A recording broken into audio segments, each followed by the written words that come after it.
Halo, apa kabar para dosen pemula, dosen baru? Selamat tahun baru 2024. Kalau rekan-rekan melihat ini, menonton ini di tahun baru 2024, selamat ya. Tentu semuanya punya resolusi yang bagus untuk mencapai hal yang lebih baik di 2024. Bagi yang menonton video ini setelahnya, tentu nggak ada masalah ya, karena isinya, wah luar biasa, masih tetap relevan gitu ya. Nah, selamat datang di channel Kampus Kita Viewpoint. Di channel ini adalah channel yang membahas sharing ya tentang karir, tips, dan inspirasi dosen Indonesia. Dan saya selalu mengajak rekan-rekan semua para dosen Indonesia untuk mewujudkan 1.000 profesor baru, guru besar baru. Alhamdulillah ya belakangan ini kayaknya guru besar makin banyak nih bertambah ya. Untuk bersama saya Profesor Tirta Musitama. Nah, kali ini kita akan membahas satu topik yang menarik ya, karena ini adalah channel untuk mengembangkan dosen ya, makin bagus ke depan atau juga menggali, mengajak, mendorong para, praktisi maupun para generasi muda untuk menjadi dosen juga sebagai salah satu profesi yang bagus gitu ya. Itu adalah saya akan bahas ya, 5 motivasi umum menjadi dosen di universitas kelas dunia atau di kampus kelas dunia. Apa saja? Nah, oke mari kita bahas satu persatu. Yang pertama adalah yang sering kali muncul, ya berdasarkan riset yang saya lakukan adalah, seorang kandidat itu, ya memiliki passion memang mengajar ya, memiliki kekuatan niat sekali dan juga memang semangat ya, mengajar dan dalam pembelajaran.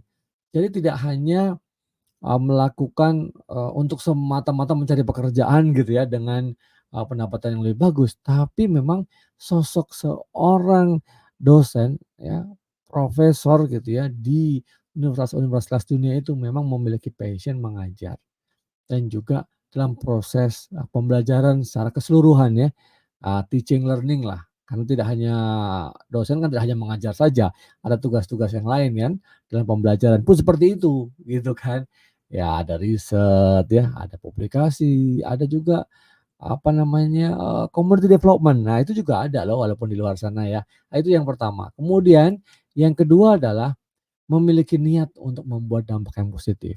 Ini salah satu karakter ya atau salah satu, keunikan yang ada ya, atribut lah yang menempel pada pribadi dosen, itu memang nature-nya itu ingin memberikan dampak yang positif gitu. Ingin mengajak, orang-orang untuk maju, mahasiswanya, ya mungkin juga dosen-dosennya. Dampak positif ini tidak hanya dalam konteks pembelajaran saja ya, tapi juga kontribusi kepada masyarakat, mungkin kontribusi kepada bangsa dan negara. Nah, intinya ingin bikin sesuatu itu bermanfaat dan bagus gitu, ya dampaknya baik gitu. Mana ada sih dosen yang ingin berdampak negatif ya, tentu sebenarnya juga tidak ada. Tapi ini menjadi hal yang penting. Nah, kalau Anda merasa nih bahwa, "Oh ya saya ini orang yang selalu cenderung ya memiliki keinginan bahkan kebutuhan untuk memberikan dampak yang positif kepada sesama, kepada masyarakat, kepada bangsa." Nah, boleh dipikirkan untuk menjadi dosen gitu ya. Oke. Yang ketiga adalah kebutuhan untuk melakukan penelitian dan pengembangan intelektual secara terus-menerus. Nah, tentu sebagai dosen, sebagai profesor apalagi, tentu keinginan untuk, melakukan penelitian itu sudah embedded ya dalam pikiran dan juga dalam, sehari-hari lah ya, dalam apa, kehidupan sehari-hari. Rasa ingin tahu ya, curiosity, rasa ingin memecahkan masalah yang timbul dalam masyarakat, itu ada hal-hal yang sudah inherent gitu di dalam, seorang dosen apalagi di universitas kelas dunia begitu ya. Nah, karena selain mengajar ya, memecahkan masalah atau ingin memberikan kontribusi kepada ilmu pengetahuan, itu biasanya diminati ya, atau ada pada seorang dosen di universitas kelas dunia, karena universitas kelas dunia itu menyediakan berbagai fasilitas. Ya baik ini, ilmu-ilmu sosial kah, engineering kah, ya, kemudian apa, computer science gitu ya, STEM gitu ya. Tapi memang di universitas kelas dunia itu banyak fasilitas sehingga para dosen itu nyaman untuk melakukan penelitian. Nah, jadi salah satunya kenapa menjadi dosen di universitas kelas dunia, itu karena fasilitasnya lengkap gitu, insentifnya ada, ya mungkin infrastrukturnya, baik untuk mungkin riset di laboratorium atau jejaring yang dimiliki, ya atau ada juga, apa namanya, eee, dana-dana penelitian, kerjasama dengan industri. Nah, yang sangat kuat karena memang namanya reputasi dari universitas itu sudah sangat luar biasa. Nah, ini adalah motivasi yang ketiga. Kemudian motivasi yang keempat, nah ini kembali kepada menjadi diri sendiri seorang dosen ya, niat menjadi mentor ya dan membimbing mahasiswa. Nah, biasanya kalau seorang dosen itu keinginan untuk membimbing mahasiswa itu besar ya. Selalu seperti ya menceramahi, memberikan, arahan, advice, memberikan apa ya, motivasi.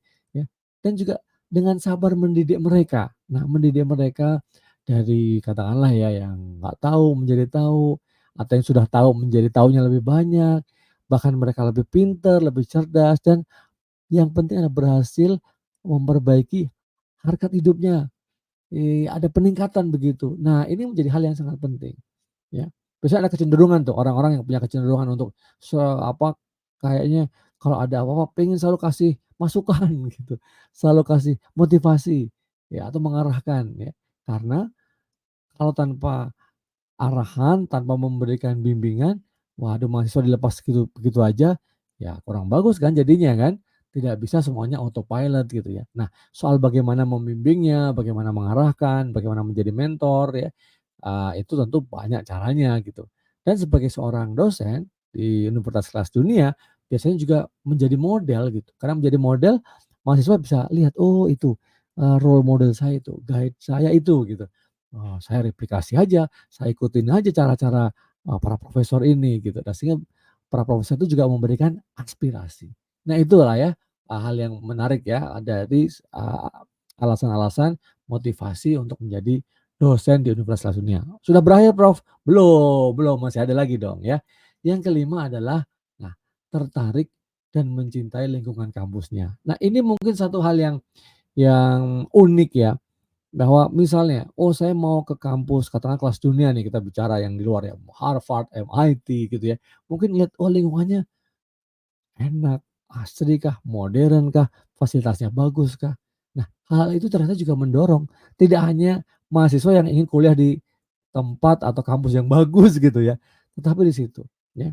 Nah, misalnya saya membayangkan ya, kalau universitas kelas dunia ada fasilitas risetnya bagus, kemudian juga untuk kadang-kadang juga untuk apa, olahraga ada, jogging track kah, atau ada gym-nya kah, atau juga mungkin untuk tempat-tempat, entertain, atau sekedar, pojok-pojok tertentu atau tempat-tempat tertentu yang punya pemandangan bagus sehingga kalau lagi, capek ya, atau ingin ya melepas penat gitu, nggak harus ke mana-mana. Di lingkungan itu aja gitu. Nah ini menjadi hal yang nggak kalah pentingnya. Nah itu beberapa hal yang, bisa saya sampaikan ya tentang 5 apa namanya, alasan ya kenapa, eee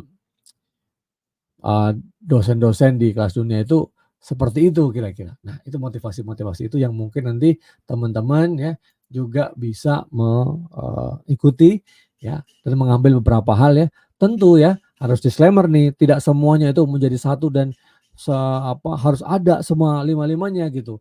Tentu tidak ya. Tapi, yang paling penting adalah bagaimana, masing-masing orang itu bisa kombinasi. Ada yang satu dengan 3, ada yang semuanya, ada yang 2 dengan, 4 dan seterusnya. Demikian, semoga apa yang saya sampaikan ini bisa bermanfaat buat teman-teman ya.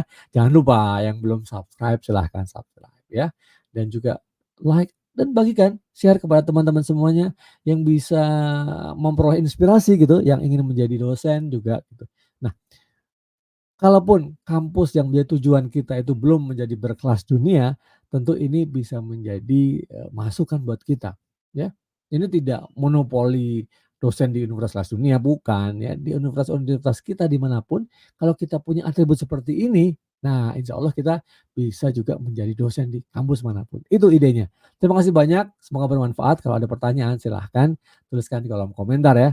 Sukses buat Anda di tahun 2024, ya resolusinya semakin maju, semakin hebat, meningkatkan jenjang jabatan akademik kah, meningkatkan, eee, jenjang pendidikan kah, ya, atau karya-karya ilmiahnya makin banyak, atau mengajar yang lebih bagus. nulis publikasi makin banyak. Wah, keren sekali. Terima kasih banyak, sampai ketemu lagi di video-video saya yang lainnya.